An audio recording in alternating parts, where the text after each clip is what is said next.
अगर आपकी डिलीवरी अक्टूबर, नवंबर या फिर दिसंबर में होने वाली है, तो इन 5 बातों का ध्यान आपको रखना बहुत ज़्यादा ज़रूरी है, जिससे कि आपको नॉर्मल डिलीवरी होगी, दूसरा जो बच्चा पैदा होगा वो भी स्वस्थ पैदा होगा।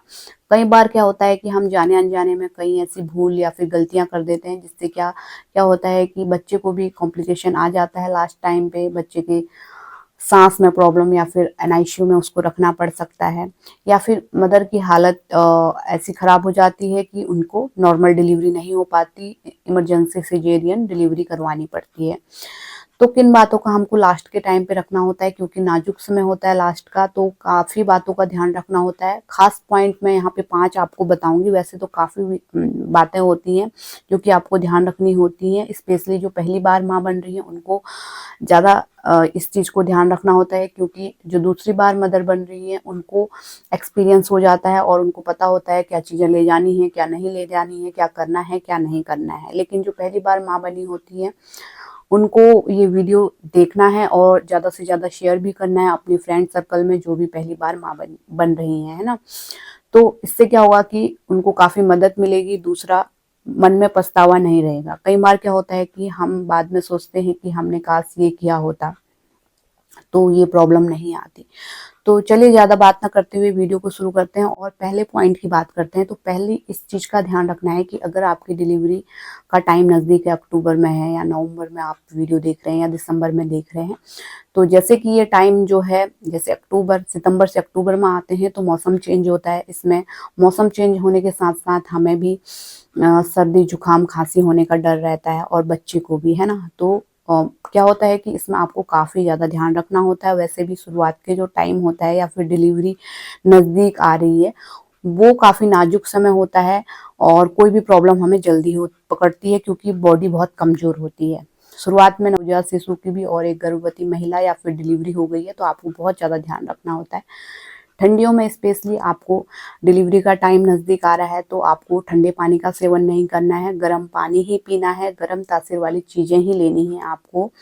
इससे क्या होता है कि आपके सर्विक्स यानी कि बच्चेदानी का मुँह खुलने में भी सहायता मिलती है और नॉर्मल डिलीवरी आपको होती है, आपको सिज़ेरियन नहीं करवाना पड़ता है ना? आपको टाइम पे जो है दर्द चालू हो जाएँगे। दूसरा इस चीज़ का भी ध्यान रखना है कि आपको हॉस्पिटल बैग तैयार कर लेना है। कभी ऐसा होता है कि जो डेट आपको दी है उससे 1 हफ्ते पहले या फिर 1 हफ्ते बाद भी आपकी डिलीवरी होती है।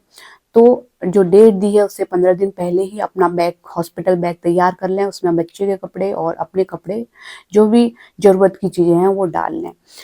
दूसरा इस चीज़ का ध्यान रखना है कि क्योंकि ये ठंडी का समय है, तो आपको जो है गर्म कपड़े रखने हैं और एक्स्ट्रा रखने हैं, क्योंकि कई जगहों पे क्या होता है कि ठंडी के टाइम पे 7-7 दिन, 1-1 हफ्ता कोहरा लगा होता है, धूप नहीं आती है, तो आपके जो कपड़े हैं वो सूख नहीं पाएँगे, तो एक्स्ट्रा गर्म कपड़े ही ले जाएँ, जिससे कि आप बच्चे को साफ-सुथरे कपड़े पहना पाएँ, गर्म कपड़े पहना पाएँ। बाद में क्या होता है कि निमोनिया होने का डर रहता है, तो इसलिए आपको गर्म कपड़े ही ले जाने हैं। और शुरुआत में जो प्रेग्नेंट महिला होती है या फिर जो जिसकी डिलीवरी महिला की अभी हुई है, काफ़ी कमज़ोर बॉडी होती है, तो यहाँ पे उनको भी काफ़ी एक्स्ट्रा प्रोटेक्शन की आवश्यकता होती है, एक्स्ट्रा केयर करने की आवश्यकता होती है। तो अपने लिए टोपा, ग्लव्स और सॉक्स ज़रूर रखें, और बच्चे के लिए भी गरम, है ना? बच्चे के लिए कॉटन के रखें, क्योंकि कॉटन के सही रहते हैं। ऊनी अगर आप बच्चे को कपड़े पहना रहे हैं, तो अंदर से एक लेयर कॉटन की होनी चाहिए, इस बात का ध्यान रखना है, क्योंकि वो बच्चे को इरिटेशन करते हैं, कई बार रैशेस बॉडी में हो जाते हैं, खुजली हो जाती है, तो एक लेयर अंदर से कॉटन का रखें। बाकी मोटा जो कॉटन रहता है वो बच्चों के लिए काफ़ी सही रहता है। तो इस चीज़ का ध्यान रखना है, अपना भी एक्स्ट्रा ग्लव्स, कैप, सॉक्स रखने हैं, और अपने आप को डिलीवरी का टाइम नज़दीक आ रहा है तो ढक के भी रखना है, और डिलीवरी के बाद भी इस बात का ध्यान रखना है। तीसरा इस चीज़ का ध्यान रखना है कि आपको रेगुलर चेकअप के लिए जाते रहना है अपने गायनिक से, जो भी डॉक्टर आपने सिलेक्ट किया है उसके पास जाते रहना है, क्योंकि कई बार बच्चे की हार्ट बीट ऊपर-नीचे हो जाती है, कई बार हम लेट में हॉस्पिटल पहुँचते हैं, फिर हमारे पास पछतावे के अलावा कुछ नहीं बचता। तो देखिए, लास्ट के 15 दिन जब आपके बचेंगे, तो वहाँ पे आपको हफ्ते में 2 बार बुलाएँगे डॉक्टर। वहाँ पे आपके बच्चे की हार्ट बीट देखी जाएगी, और कई बार अल्ट्रासाउंड भी सजेस्ट किया जा सकता है, जिससे देखा जाएगा कि बच्चे का आस-पास पानी सही है या नहीं है, कम ज़्यादा तो नहीं हो रहा है। दूसरा बच्चे की हार्ट रेट चेक की जाएगी, ऊपर नीचे तो नहीं हो रही है, तो ये चीज़ें देखी जाती हैं।